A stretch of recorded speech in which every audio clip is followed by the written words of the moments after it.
Hola, ¿qué tal? ¿Cómo están mis queridos cazarmónicos? El día de ayer ya nos salimos muy tarde, grabando el video del review del Walkman, el cual, bueno, pues muchas gracias por todos los comentarios de apoyo de toda la gente que está de acuerdo con el tema de las mediciones. Ese video era un poco el pararle ya el tema de medir o no medir. ¿Son importantes o no son importantes las mediciones? Entonces ya, vamos a seguir nosotros haciendo nuestras mediciones. Sin embargo, el video de hoy que quiero comentar es sobre la onda cuadrada, porque ahora vamos a ver o tocar el tema de los detractores de la onda cuadrada. Aquellos que te dicen que la onda cuadrada no sirve para medir equipos de audio. Entonces, aquellas personas que te dicen que no se puede determinar la distorsión o el rendimiento de un amplificador de audio y que los amplificadores de potencia no se diseñan usando ondas cuadradas, hay que tener cuidado. Ayer hablé sobre las personas que pueden ser detractoras de los conceptos que tú tienes y está bien. Fíjense, el detractor más importante de las mediciones de onda cuadrada es la persona que lleva el Audio Science Review, ¿sí? Entonces, te dejo un poquito de ese video, búscalo en YouTube, y él está como un detractor de la onda cuadrada y te explica por qué. Hello everyone, this is Amir from Audio Science Review. Today we're going back to school again, but don't worry, it won't be a super dense topic. But it's a useful one and a question that comes up all the time, which is, why don't you test with square wave? And people tend to think that that square wave is a magical signal and that it brings out measurements that you wouldn't see with a typical sine wave.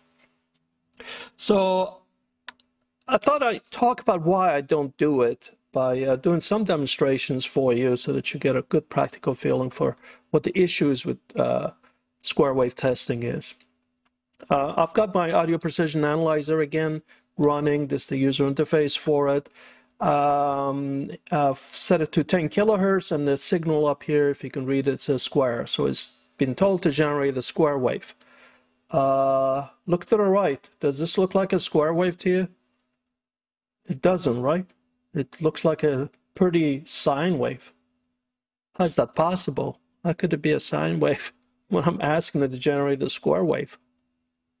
Well, if you could keep up with my last long and complicated video on Fourier transform, you would know why. Because I explained to you that square wave, when you decompose it, it becomes an infinite range of sine waves that you have to add together to make a square wave. Otherwise, you don't have a square wave.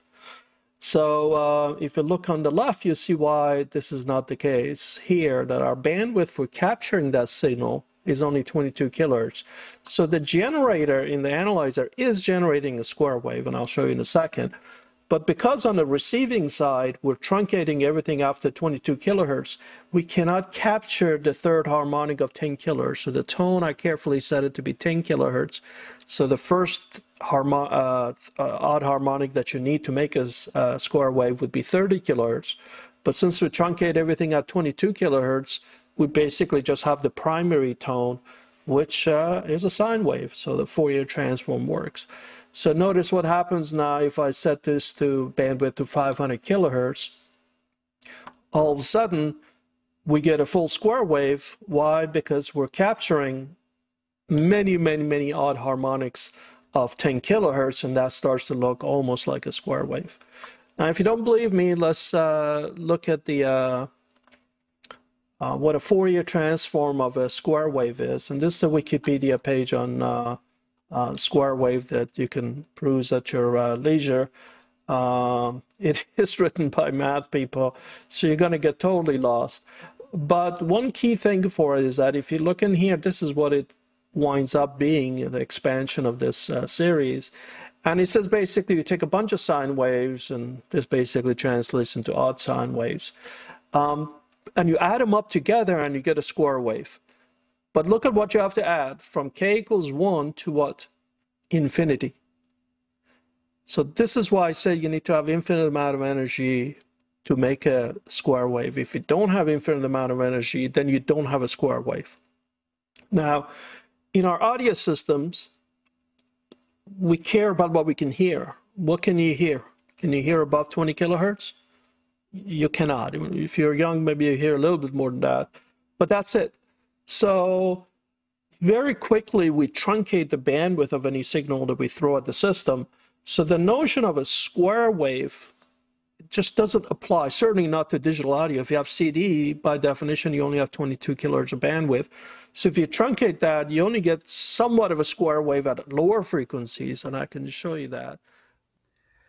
Bien, básicamente él te dice que él emplea filtros y que el uso de la onda cuadrada, pues a través de los filtros, pues no te genera la información que él está buscando. Pero te dan los argumentos técnicos, ¿sí? Te dice por qué. Está frente a un generador, está frente a unos instrumentos y te dice por qué no. Y bueno, lean los comentarios. Ahí en su foro también hay detractores de él, en donde le dicen que no, que sí, que no, que sí, que no. Y ahí andan con ese tema de lo de la onda cuadrada, ¿sí? Pero que un detractor te diga que no se puede caracterizar la distorsión y el rendimiento de un amplificador usando la onda cuadrada porque los amplificadores de potencia no están diseñados para emplear ondas cuadradas. ¿Qué tal si le preguntamos a Paul McGowan de PS Audio a ver qué opina sobre las ondas cuadradas? Rex in Fort Lauderdale, Florida, writes to me and he says, I have a vintage Harman Kardon receiver that served me well through my teenage years.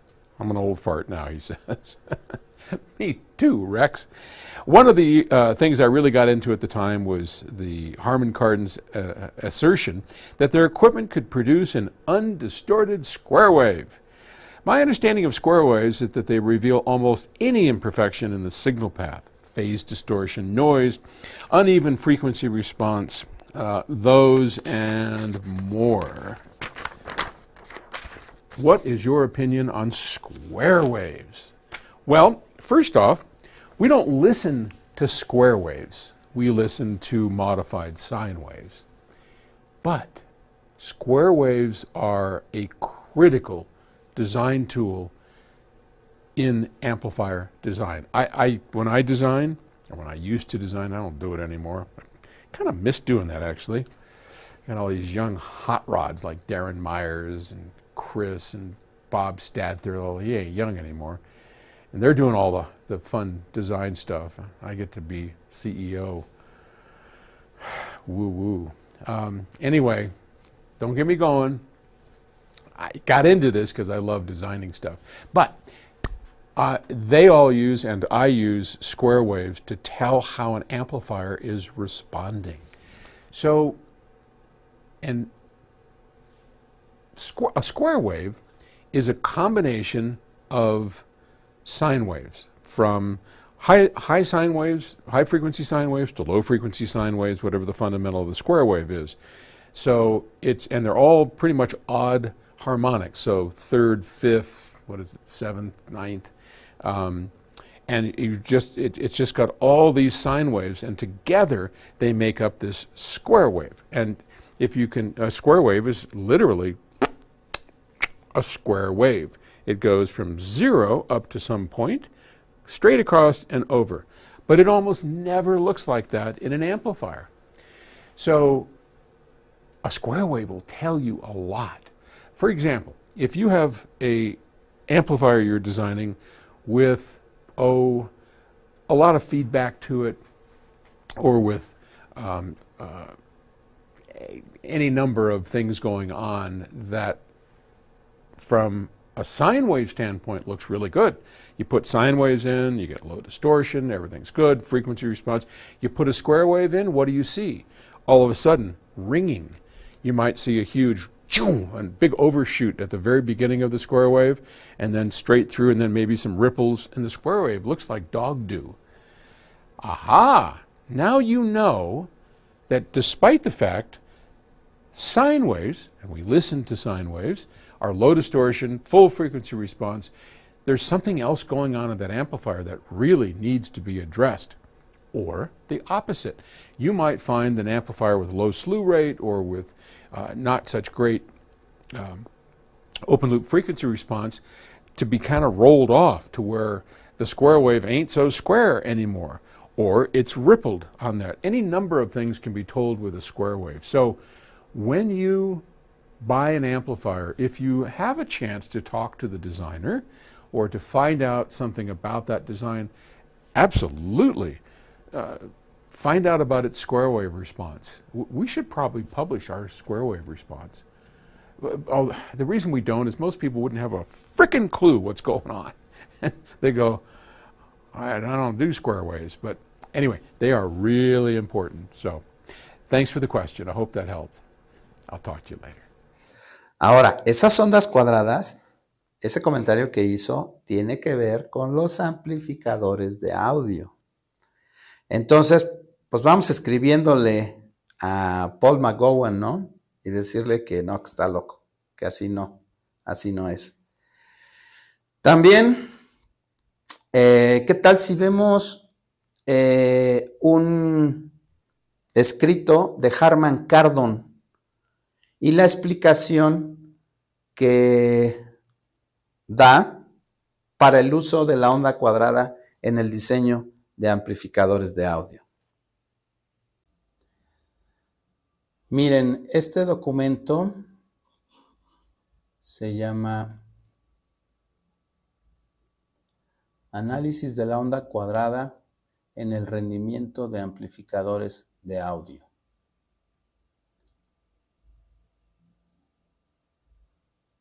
Ahí habla sobre, este documento lo voy a pegar como un link para que lo lean completo en este video. Habla sobre amplificadores de audio y la distorsión. ¿Ok?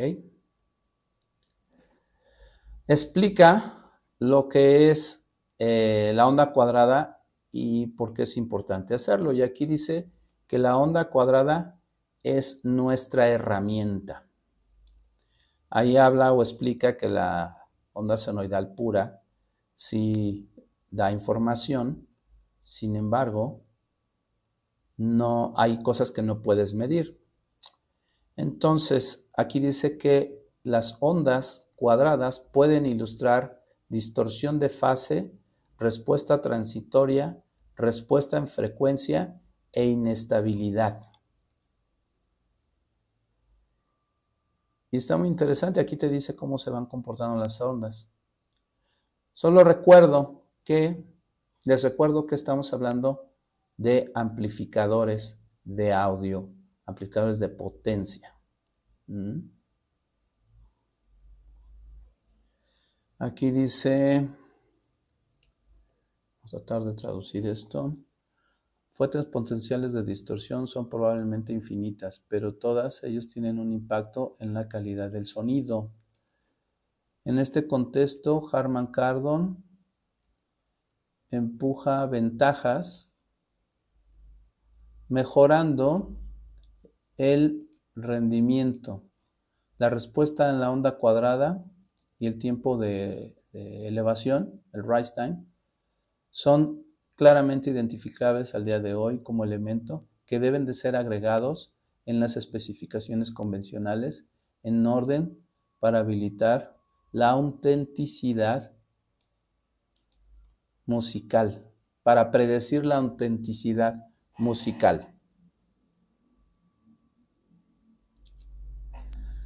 Y después te hablan un poco sobre elementos, cómo es la música, cómo es el sonido.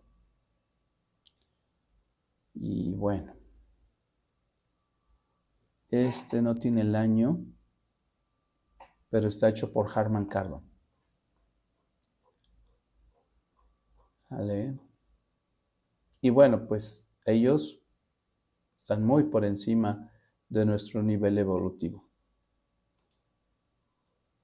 Aquí encontré una página de una persona que hace un generador de onda cuadrada para probar amplificadores. ¿Ya ven? Ahora, ¿qué pasa si ponemos en Google caracterización de un amplificador de potencia de audio usando la onda cuadrada en Google? Miren lo que aparece. Audio Power Amplifier Square Wave Caracterizar. No sé si escribí caracterización. Me faltó una. Y quiero que vean este primero que está aquí. Va a estar también en la descripción. En la descripción de nuestro canal, nuestro video. Quiero que lo lean. Está muy completo y habla sobre los amplificadores de audio.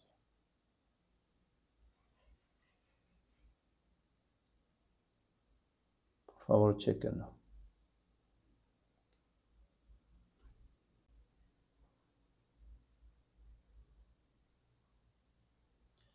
Aquí está lo de la respuesta en fase, la baja frecuencia, la respuesta en baja frecuencia, las distorsiones que puede haber.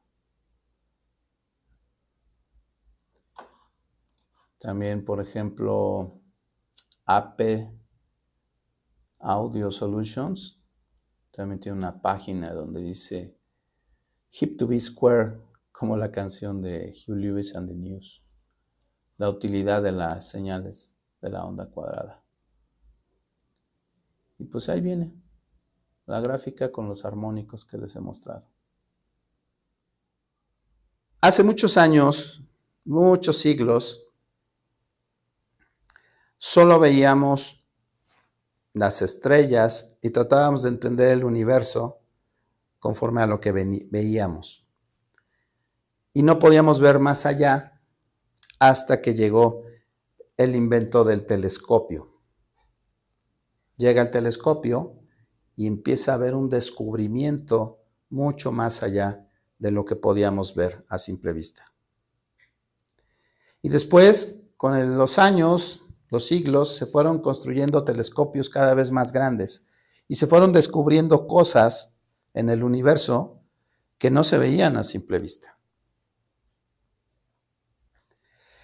Después se inventó el telescopio espacial Hubble. Y el Hubble empezó a ver las profundidades del universo y comprobó el Big Bang, la teoría del Big Bang. Y empezó a descubrir lo pequeños e insignificantes que somos comparados con el tamaño del universo. ¿No? Y se empezaron a descubrir cosas. Sin embargo, no había otro instrumento que midiera lo mismo que el Hubble. Y ahora, no hace muchos años, salió otro telescopio llamado el James Webb, ¿sí? Que no sé si lo sigan, o sigan a la NASA, pero está descubriendo cosas que el Hubble no era capaz de ver. ¿Sí?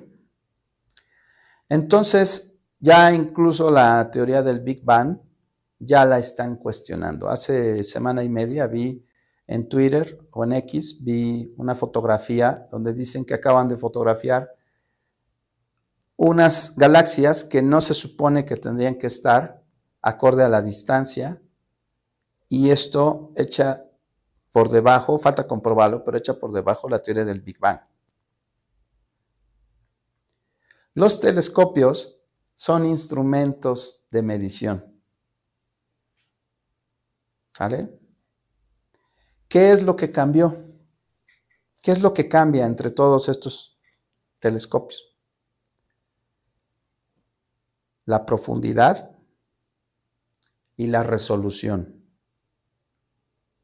Y cuando subes la resolución, empiezas a ver cosas que no veías con el instrumento de la generación anterior. El video que hice en vivo con Fernando Mesa, ahí mostré que puedes tener dos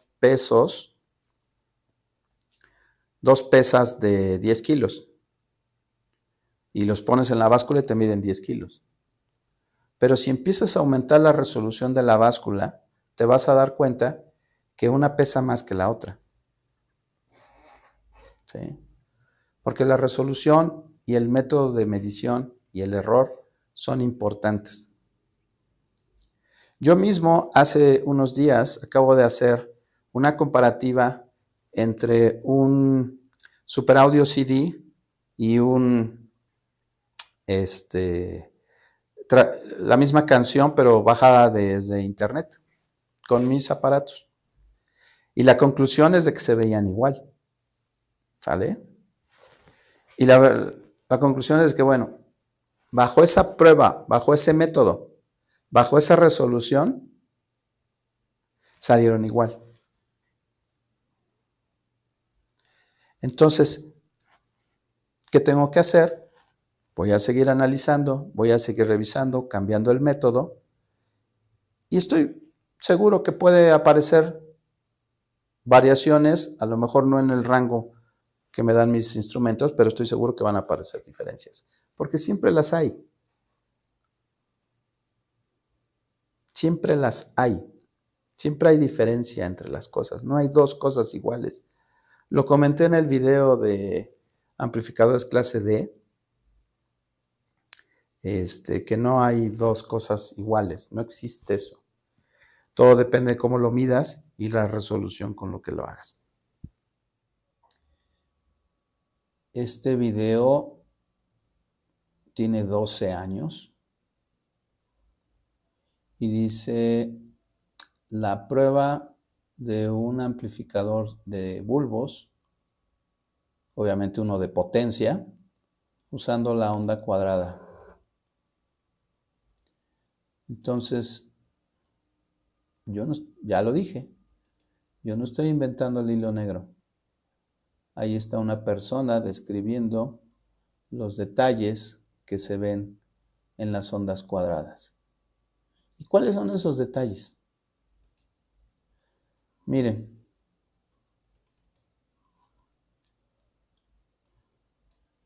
Vean esto.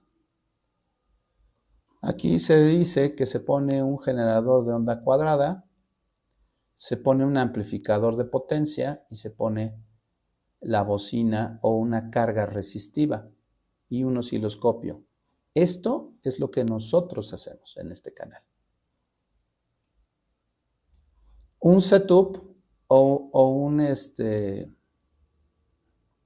un arreglo típico para probar amplificadores de audio usando ondas cuadradas.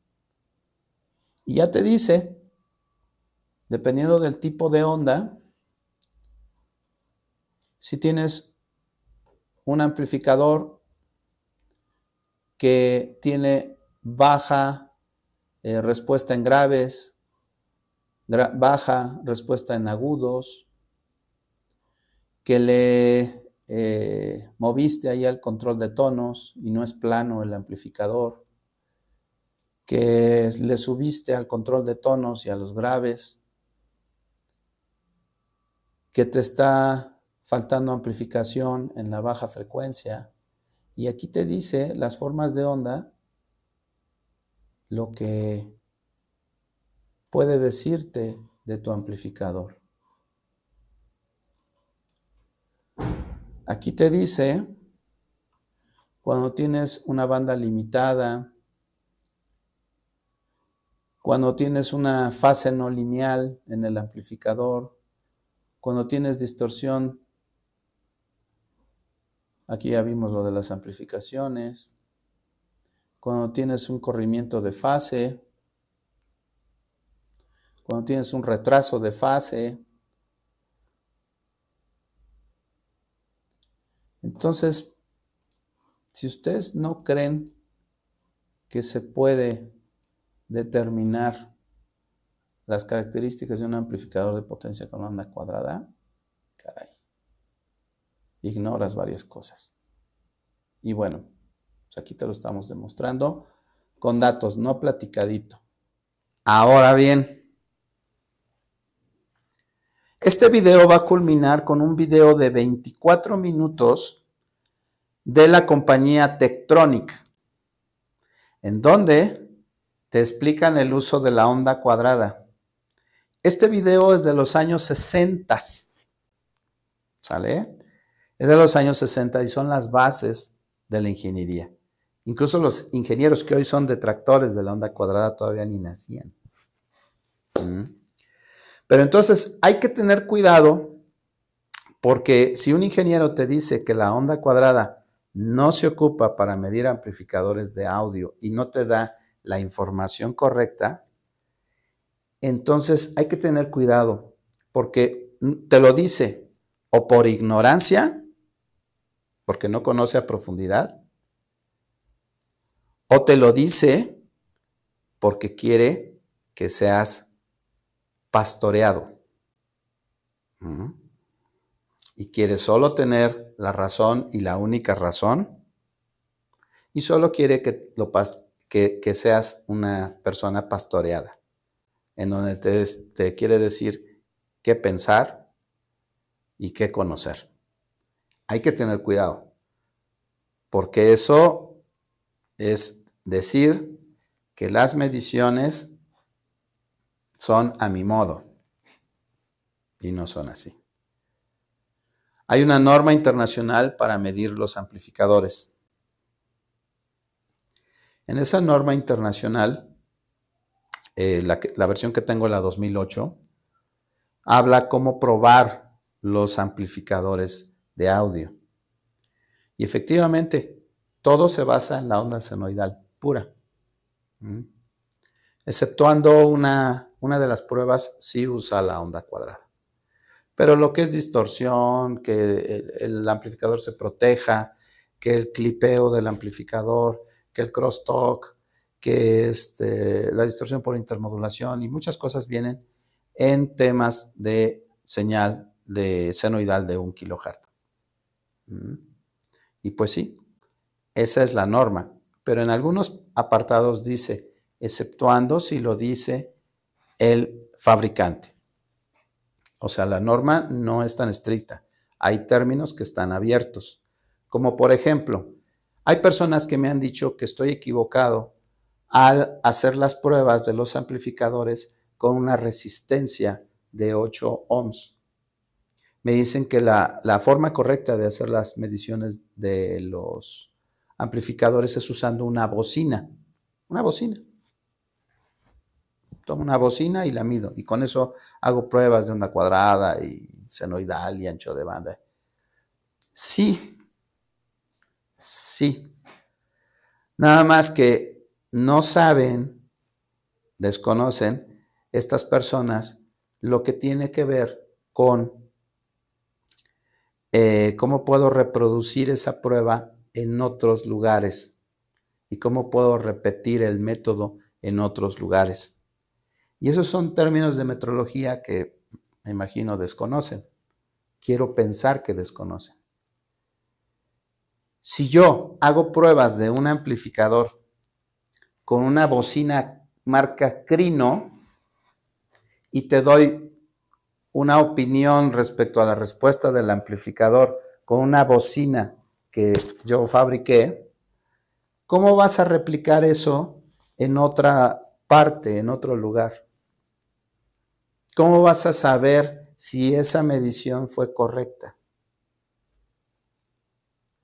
O tomamos una polca audio y hacemos una medición con una polca audio. Y en otra parte, en otro lugar, hacen una medición con una KEF. La respuesta va a ser diferente a la del amplificador. Es simple lógica. Pero hay gente que dice que no, que la onda cuadrada no se prueba más que con bocinas. Pero ahí está la prueba. ¿Por qué se tiene que hacer con una dummy load o una carga muerta de 8 ohms? Y la norma te lo explica, te lo especifica en esta parte. Te dice que uses una carga de 8 ohms, 6 ohms o 4 ohms para probar o hacer tus mediciones. Sin embargo, también está sujeta a que el fabricante puede hacerla como él quiere. Eso es lo que dice la norma. Entonces, tengan cuidado. Tengan cuidado. Nosotros vamos a seguir haciendo las pruebas de la onda cuadrada como las venimos haciendo en la forma en la que la hemos estado haciendo. Si tiene un error la medición, también los que no saben de metrología, si tienes un error en la medición, pero sigues el mismo método, el error siempre va a ser el mismo. ¿Sale? Entonces, si yo pruebo todos los amplificadores con 500 milivoltios de onda cuadrada a 1 kilohertz, 10 kilohertz, 20 kilohertz, 40 kilohertz, aunque tenga error mi medición, aunque la tenga, y todas las mediciones tienen error, es constante. Y si es constante, sale de la ecuación. ¿Ok? Y bueno, esas son las cosas que les tengo que decir sobre la onda cuadrada.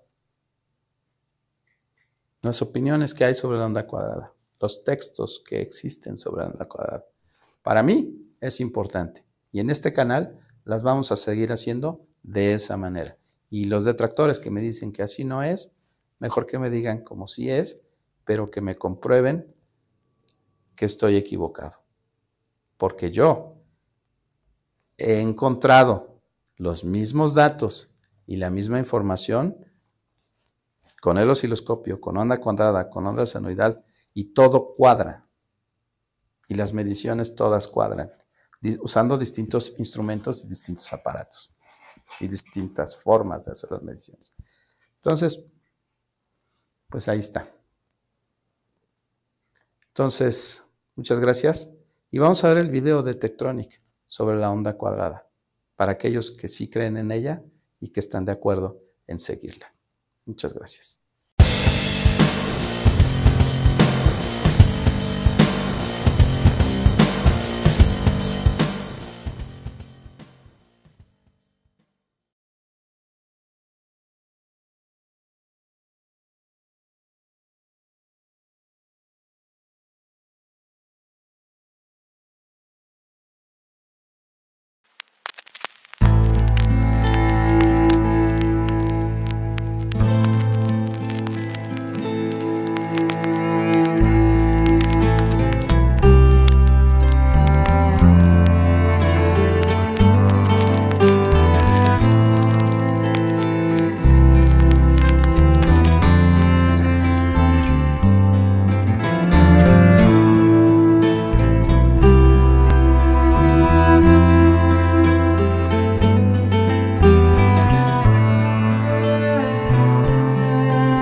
This is a pure sine wave. A sine wave is the simplest waveform that exists in nature. It consists of a single fundamental frequency with no other components. This sine wave is occurring at the rate of 1,000 cycles per second. This is a square wave occurring at the same frequency. Both these waveforms are extremely useful in testing electronic apparatus. In almost every case, however, the square wave is much more useful than the sine wave. In the next few minutes, we're going to discuss some reasons why this is true. Any wave shape other than a sine wave is known as a non-sinusoidal or a complex waveform. This is a complex waveform. This is a complex wave. This is a complex wave. And this is a complex wave. Due to its basic appearance, we call this waveform a square wave. Any repetitive complex waveform can be analyzed and broken down into its individual elements. These elements are actually simple sine waves of different frequencies that have been added together in certain phase relationships and amplitudes.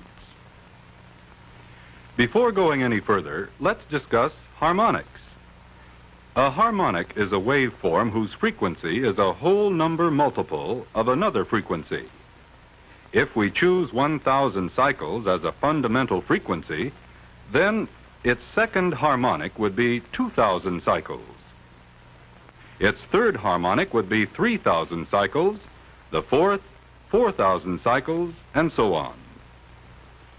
Even harmonics are even whole number multiples, such as the second harmonic, the fourth, sixth, eighth, and so on.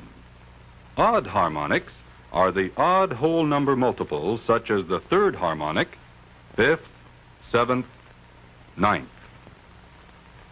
Of course, the fundamental could be any frequency. If it were 4,044 cycles, the second harmonic would be 8,088 cycles.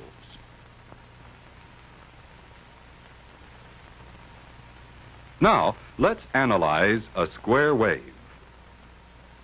This square wave is occurring at the rate of 1,000 cycles per second. When it is broken down into its individual components, we find it consists of the following: a sine wave at the fundamental frequency of 1,000 cycles per second, a third harmonic at 3,000 cycles, a fifth harmonic at 5,000 cycles, a seventh harmonic, a ninth, and 11th, a 13th, a 15th, and so on.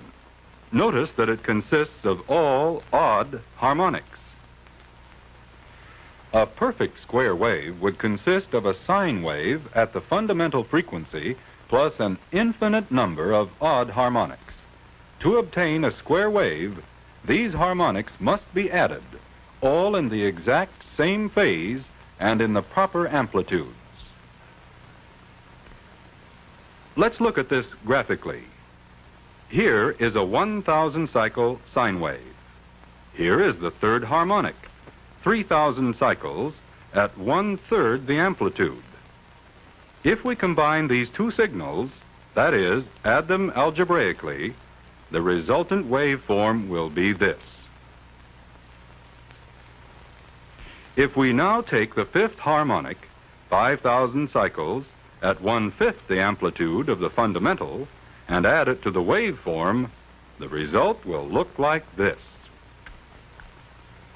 With the fundamental and only two odd harmonics so far, we can already see that this waveform is starting to take the shape of a square wave.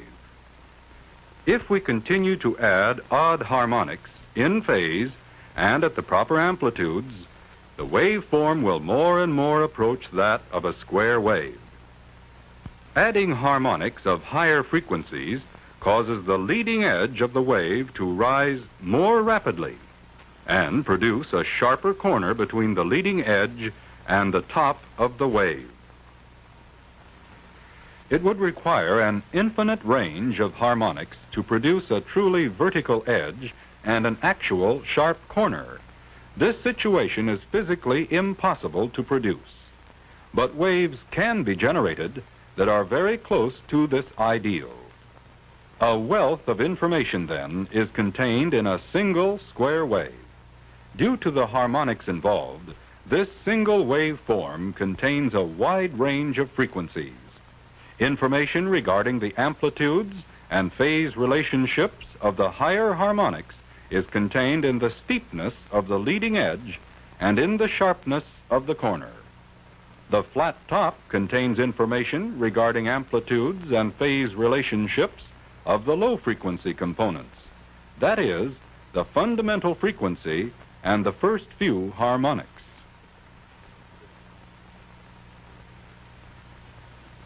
The usefulness of the square wave in testing electronic apparatus becomes quite apparent now. For a square wave to pass through an electronic circuit without any change or distortion, that circuit must be capable of passing a wide range of frequencies without altering their relative amplitudes or altering their phase relationships. If the circuit is not capable of this, the square wave will appear distorted at the output. Let's take some examples. This little black box will represent an electronic circuit which we want to test. It might be an amplifier. It might be an attenuator. At any rate, for the purposes of demonstration, we have designed this box so that we can introduce various non-linearities to the square wave as it passes through. An oscilloscope will show the distortions we might expect to see on a square wave. First of all, we need a square wave generator. There are several methods of producing a square wave. Perhaps the simplest is by switching a DC voltage on and off.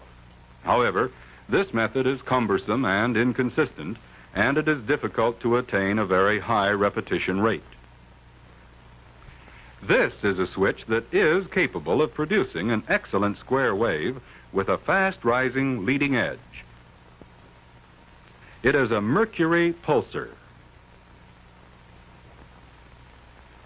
Another method of producing a square wave is to use a vacuum tube or a solid-state device such as a diode or transistor as an electronic switch.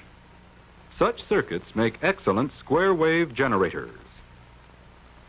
The calibrator in most laboratory-type oscilloscopes is a satisfactory square wave generator. This one operates at a fundamental frequency of approximately 1,000 cycles per second, and we can accurately control the output voltage. There are square wave generators of all shapes and sizes, each designed for various needs and requirements, depending upon the intended use.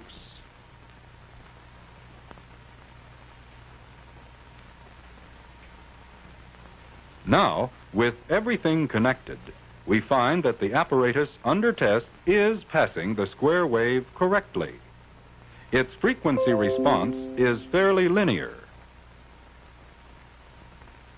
Let us now introduce some non-linearities and see the effect on the square wave. Let us assume our amplifier is not passing or amplifying the high frequencies as well as the low frequencies. This would be the effect on the square wave. Notice that the leading edge does not rise as rapidly and that the corner is no longer sharp. If the loss of high frequencies becomes greater, the distortion increases. Let us now take an opposite effect. This time we'll presume that our amplifier is amplifying the high frequencies more than the rest. Here is the result. The leading edge rises very quickly and actually overshoots the top of the square wave. This is called overshoot. The flat top of the waveform contains the low-frequency information. Here is an example of poor low-frequency response. Here is an extreme case of poor low-frequency response. Notice, however, that the rising front edge and the corner are still very sharp.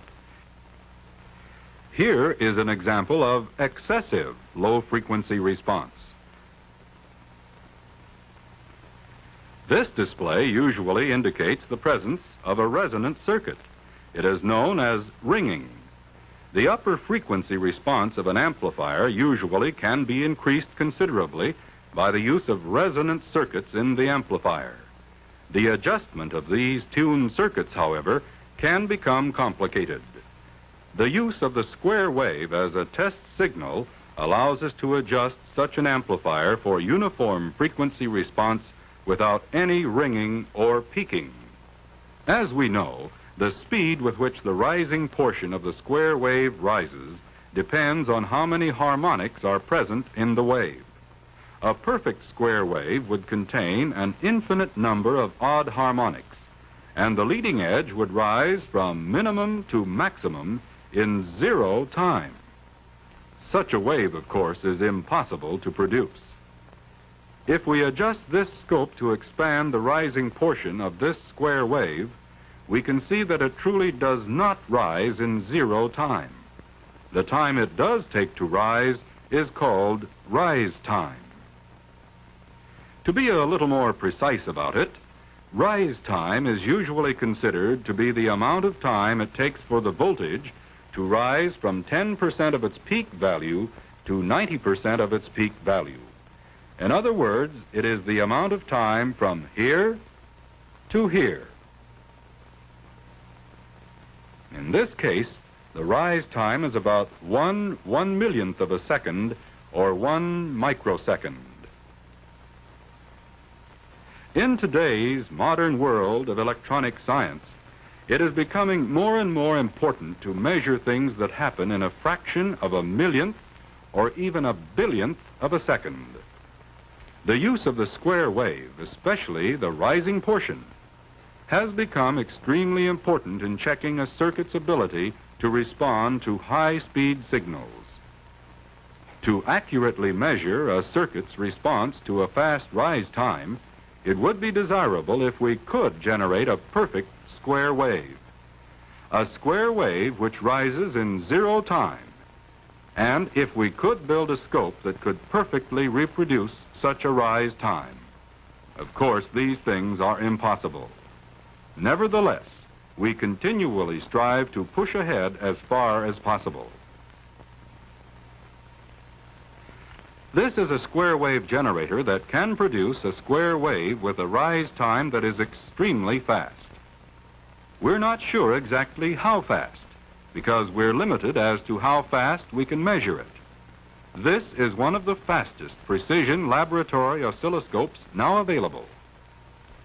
By connecting the signal from this generator into this scope and pushing the scope to its maximum speed, we get this display. The rise time of the waveform you are now viewing is less than 1/4 of a billionth of a second. This means there are harmonics present which extend up close to 1.5 billion cycles per second. Are we beginning to approach the generation of a perfect square wave with 0 rise time? Just how close is 1/4 of a billionth of a second to 0 rise time? Well, how far is it from a billion to infinity?